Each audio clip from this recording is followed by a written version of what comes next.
श्री असाउद्दीन ओवैसी जी। शुक्रिया मोहतरम चेयरमैन साहब, आपने मुझे बोलने का मौका दिया। मैं शुरुआत में बताना चाह रहा हूं कि मैं हुकूमत की तरफ से लाए गए इस रेजोल्यूशन की मुखालिफत में बोल रहा हूं और मैंने अमेंडमेंट्स भी दिए हैं प्रेजेंट एड्रेस के लिए। और चेयरमैन साहब, आप उर्दू को जानते हैं, किसी एक शायर ने शायद बरसर इख्तिदार जमात के लिए ये शेर कहा होगा कि उसूल बेचकर मसनद ख़रीदने वालों, निगाह अहले वफ़ा में बहुत हक़ीर हो तुम, वतन का पास तुम्हें था ना होगा कभी, कि अपने हिर्स के बंदे हो बेज़मीर हो तुम, इज़्ज़त नफ्स किसी शख्स की महफूज नहीं, अब तो अपने ही निगहबानों से डर लगता है, डंके की चोट पे जालिम को बुरा कहता हूँ, मुझे सूली से न जिंदानों से डर लगता है। मोहतरम चेयरमैन साहब, मैं आज इन लोगों की तरफ से बोल रहा हूँ जो दिखते तो हैं, जिनके बारे में बात तो होती है मगर उनकी कोई नहीं सुनता। मैं उनके बारे में बोल रहा हूँ जिनके बारे में वज़ीर आज़म मोदी ने कहा था कि घुसपैठी है। मैं उन बेटियों और माओं के बारे में कह रहा हूँ जिनके बारे में मोदी ने कहा कि ज़्यादा बच्चे पैदा करते। मैं उन मासूम नौजवानों के बारे में कह रहा हूँ जिनको मॉब लिंचिंग के ज़रिए मारा जा रहा है।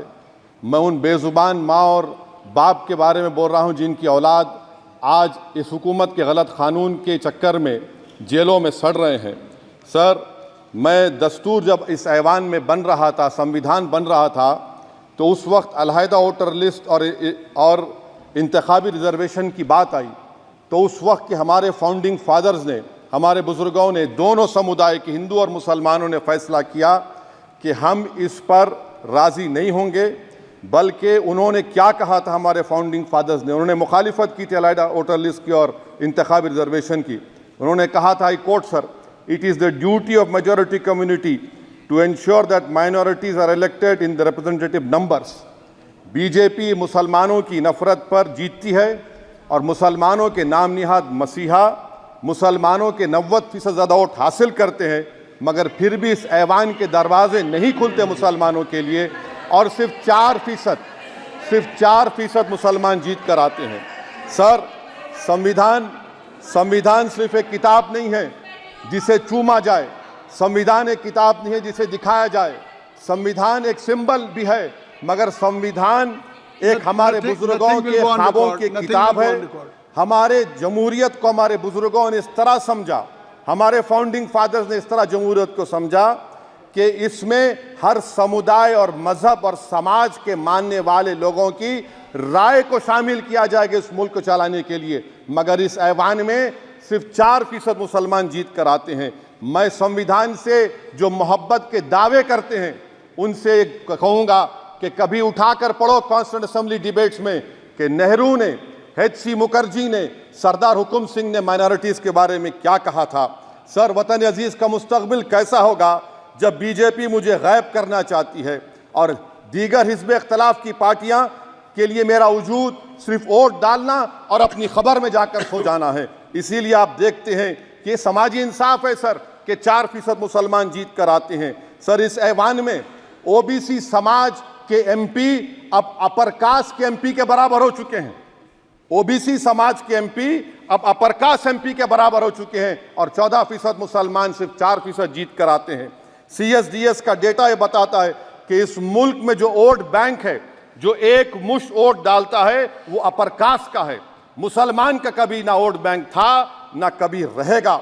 सर, 4 जून के बाद 6 मुसलमानों की मॉब लिंचिंग हुई, 11 घरों को मध्य प्रदेश में मोदी के बुलडोजर ने निस्तो नाबूद कर दिया। हिमाचल प्रदेश में एक मुसलमान की एक दुकान को लूट लिया गया और हिज़्ब इख्तिलाफ की पार्टियों की तरफ से सन्नाटा है।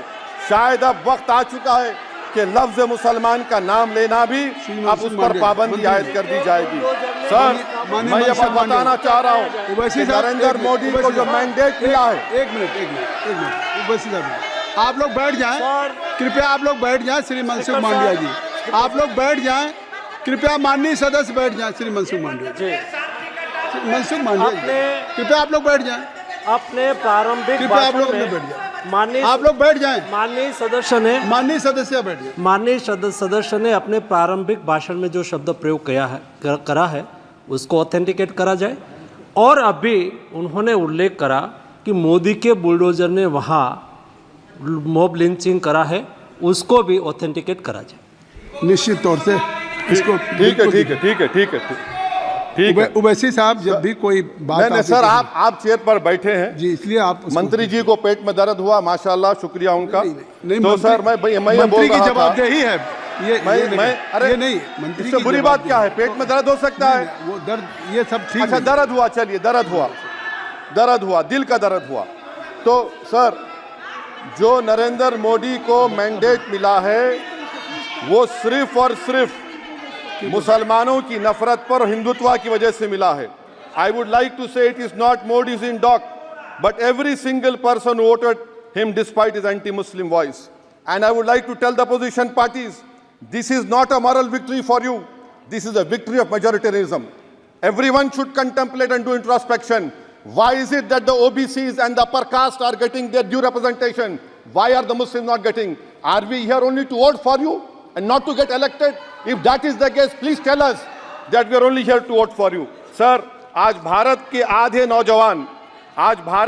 नौजवान बेरोजगार हैं और रोजगार की तालाश, बेरोजगारी का आलम यह है सर कि मोदी सरकार के 5 साल में 75 लाख एस्पिरेंट्स की जिंदगी बर्बाद हो गई, 6 पेपर लीक हुआ। बेरोजगारी का आलम यह है सर कि रशिया जा रहे हैं, वहां जाकर अपनी जानों को दे रहे हैं। बेरोजगारी का आलम यह है कि नरेंद्र मोदी रोजगार का कैंप चलाती है नौजवानों के लिए कि तुम इजराइल में जाकर काम करो, उनको कैनन फॉडर बना रही है ताकि फलस्तीनियों की जायदादों को हड़प कर सके। ये भी कंक्लूड कर। अरे सर मेरा टाइम है, कहाँ टाइम है सर? आप ये टाइम ले लिए मेरा सर, मैं 2 मिनट दीजिए। ये विश्वगुरु की पॉलिसी है, इजराइल को 27 टन हथियार जा रहा है। 9 मिलियन भारत के लोग गल्फ में काम करते हैं, क्या असर पड़ेगा? 47,000 इजरायली फलस्तीनी मार चुके हैं। क्या है हमारी पॉलिसी सर? क्यों हथियार दे रहे हैं सर? नस्लकशी हो रही है। सदर जमहूरिया के खुतबे में राष्ट्रपति के सर, मैं उसी पे बोल रहा हूं सर, उसमें लिखा हुआ है फॉरेन पॉलिसी के ऊपर, आप पैराग्राफ नंबर 25 देख लीजिए। सदर जमहूरिया में सैचुरेशन अप्रोच है। क्यों नहीं मोदी सरकार माइनॉरिटीज को क्लीन स्कॉलरशिप को डिमांड करती है सर? उसको आपने बजट कम कर दिया सर। बनारस का बुनकर 18 महीने से मंडी का शिकार है, सूरत और बेंगलुरु जा रहा है सर। आखिरी बात कंक्लूड कर रहा हूं, आखिरी बात सर, पनून केस में निखिल गुप्ता, मोदी ने कहा था कि हम घर में घुसकर मारा, तो निखिल गुप्ता को किसने ऑर्डर दिया था पनून को मारने का? अगर नहीं दिया तो उसको बचाइए, और अगर दिया नहीं तो फिर उस पर पीएमएलए क्यों नहीं लगाते? सर समाप्त करो। कमेटी बनाई आपने, उसका क्या हुआ सर? हम एससीओ को नहीं जा रहे सर। मैं आपको बता रहा हूं कि मैं अपनी इस तकरीर को टीपू सुल्तान की नजर, सुनिए सर, अब हो गया खत्म कर रहा हूं सर। मैं अपनी तकरीर को टीपू सुल्तान की नजर कर रहा हूं। ये टीपू सुल्तान की फोटो है, क्या आप इससे भी नफरत करेंगे सर? ये संविधान में टीपू सुल्तान की फोटो है जिस पर वल्लभ भाई पटेल ने साइन किया, श्यामा प्रसाद मुखर्जी ने साइन किया। ये आपकी नफरत है सर। आखिर में मैं अपनी बात को खत्म कर रहा हूं इस शेर पर कि क्या दिन दिखा रही है सियासत की धूप छांव।